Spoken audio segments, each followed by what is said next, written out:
Hello అండి, అందరికీ good morning. Welcome back to my channel. This is Lakshmi. ఇదైతే నేను మీతో సాటర్డే వ్లాగ్ని షేర్ చేసుకుంటున్నాను ఈరోజు.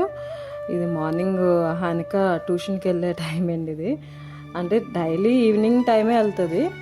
హాలిడేస్ ఉన్నప్పుడు మాత్రం మార్నింగ్ ట్యూషన్కి వెళ్తుంటుందండి. ఇక్కడ హానికనైతే మార్నింగ్ ట్యూషన్కి పంపించేసండి. పంపించిన తర్వాత ఇంకా మా కోసమని బ్రేక్ఫాస్ట్ ప్రిపేర్ చేస్తున్నానండి. ఆ రోజు బ్రేక్ఫాస్ట్కి అయితే గోధుమ రవ్వ కిచిడి చేశానండి. ఇంతకుముందు ఇది చేశానండి, షార్ట్ వీడియో అయితే అప్లోడ్ చేశాను. ఒకవేళ కావాలంటే షార్ట్ వీడియో ఒకసారి చెక్ చేయండి. ఈ టేస్ట్ అయితే చాలా బాగుంటుందండి, ఒకసారి ట్రై చేసి చూడండి. ఇక్కడైతే నా బ్రేక్ఫాస్ట్ అయిపోయిందండి. ఇంకా బ్రేక్ఫాస్ట్ తర్వాత మధ్యాహ్నం లంచ్కి ప్రిపేర్ చేసుకుంటున్నానండి. ఈరోజైతే నేను బీట్రూట్ సాంబార్ పెడుతున్నానండి. నా బీట్రూట్ సాంబార్కి అయితే నేను పప్పు మాకు సరిపడా తీసుకున్నానండి, గ్లాసున్నర తీసుకున్నాను. మంచిగా వాష్ చేసేసి, అంటే మామూలుగానే మనం గ్లాస్కి 2 గ్లాసులు వాటర్ తీసుకుంటాం కదండి, ఇంకా ఆ కొలతలోనే తీసుకున్నాను. బీట్రూట్ సాంబార్ కంటే మామూలుగా మనం పప్పుచారు పెట్టినట్టు ముందు ఉడకబెట్టకూడదండి పప్పుని. పప్పుతో పాటు వెజిటేబుల్స్ని ఉడకబెట్టాలి. మామూలు సాంబార్కి అయితే పప్పు ఉడకబెట్టి తర్వాత వెజిటేబుల్స్ వేసి చింతపండు పులుపు వేస్తాం, కానీ దీనికి అలా కాదండి, ఇది సింపుల్గానే ఉంటుంది. ఇదైతే ఉల్లిపాయలు దీనికోసం అయితే సాంబార్కి సన్నగా అయితే కట్ చేసుకోక్కర్లేదు, పెద్ద పెద్ద ముక్కలుగానే కట్ చేసి వేసేసానండి. మామూలుగా ఇంకా పచ్చిమిరపకాయలు అయితే గంటలు పెట్టి వేసాను. పప్పుచారుకి సరిపడా 2 టమాటాలు తీసుకున్నాయండి. ఈ 3 అయితేనే వేసాను వెజిటేబుల్స్, ఇంకెంతకన్నా ఏమి వేయలేదు, అవసరం కూడా లేదండి. దీనికైతే ఇష్టం ఉంటే మీరు వేసుకోవచ్చు. నేనైతే సింపుల్గా ఈ 3 వేసి పెట్టానండి. ఇంక మామూలుగా వాటర్ అది వేసేసి వెజిటేబుల్స్ కూడా వేసి చింతపండు ఇక్కడైతే చింతపండు తీసుకున్నాండి. చింతపండు సాంబార్కి సరిపడా అంటే నేనైతే గ్లాసున్నర పప్పు తీసుకున్నాను కదండి, దానికైతే కొంచెం చిన్న సైజు నిమ్మకాయ అంత చింతపండు అయితే తీసుకున్నాండి. ఇదైతే మనం పులుపు ఏం అవసరం లేదండి.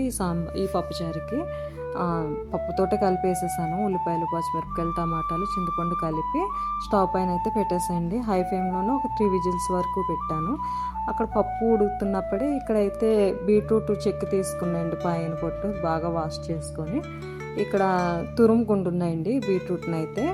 బీట్రూట్ తురుముకున్న తర్వాత ప్యాన్లో కొంచెం ఆయిల్ వేసి వేయించుకుంటుందండి. ఆ పచ్చివాసన ఉంటుంది కదా, అది పోయే వరకు వేయించుకుంటుందండి. బీట్రూట్ అయితే నేను 2 తీసుకున్నాయండి. మామూలుగా అయితే పెద్ద సైజు ఉంటే ఒకటి సరిపోతుంది. ఇక్కడ నాకు చిన్న సైజు బీట్రూట్ దొరికినాయండి, అందుకని నేను 2 తీసుకున్నాను. పప్పు అయితే ఉడికిపోయిందండి. పప్పునైతే ఎక్కువైతే మెదపలేదండి, జస్ట్ గరిటెతోటి అలాగా కలిపానంతే. బీట్రూట్ అయితే వేగిపోయింది. వేగిన తర్వాత కాసేపు చల్లారించండి. చల్లారిన తర్వాత మిక్సీ పట్టుకున్నాను.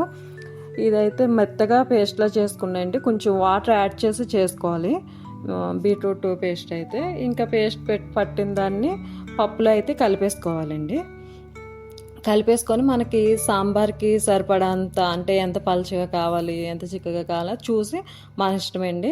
సాంబార్ పలుచగా కావాలంటే కొంచెం ఎక్కువ వాటర్ పోసుకోవచ్చు. మనకి ఎంత పలుచగా, కొంతమంది చిక్కగా కావాలనుకుంటారు, కొంతమందికి పలుచగా నచ్చుతుంది. కాబట్టి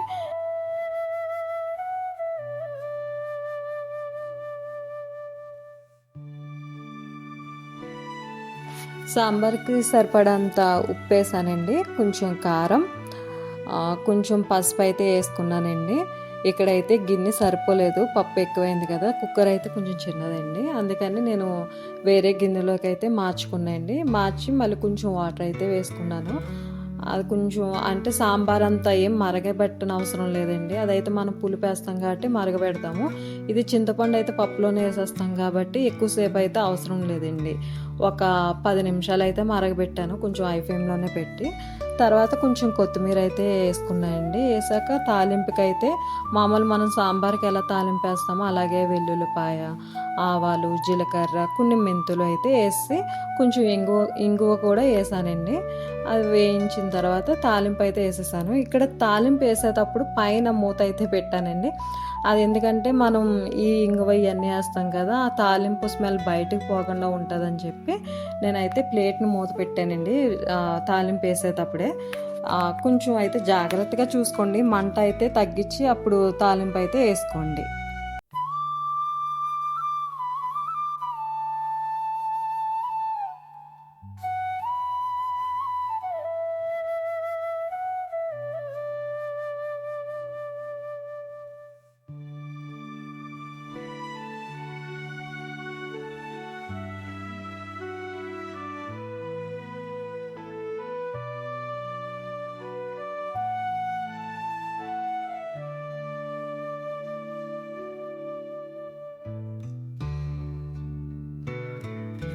ఇక్కడ సాంబార్ అయితే రెడీ అయిపోయిందండి. టేస్ట్ అయితే చాలా బాగుంది. మేమందరం అయితే భోజనాలు చేసేసామండి.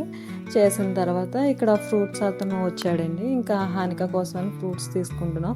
ఇంక మామిడికాయల సీజన్ కూడా అయిపోయింది కదండి. ఇంకా సరే ఇంకా వచ్చాడు కదా అని తీసుకున్నాము. అయితే ఇంకా హానికకు కూడా స్కూల్లోని జంక్ ఫుడ్ అయితే అలో చేయట్లేదండి. మెసేజ్ చేశారు వాళ్ళు కూడా టీచర్స్. ఓన్లీ ఫ్రూట్స్ లేదంటే ఇంట్లో చేసిన ఫుడ్నే పంపించమంటున్నారు.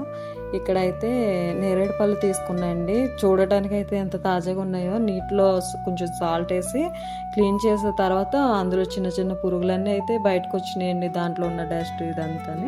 ఇక్కడైతే సాల్ట్ వేసుకొని మొత్తం ఫ్రూట్స్ అన్నీ క్లీన్ చేసుకునండి.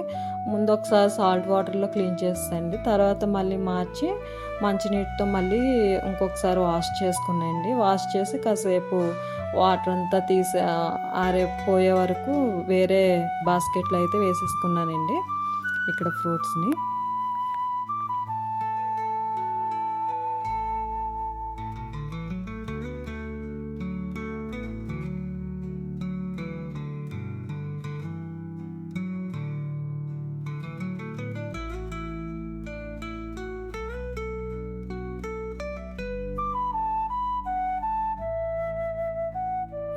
ఇంకా వీడియో అయితే ఇక్కడితో ఎండ్ చేసేస్తున్నాయండి.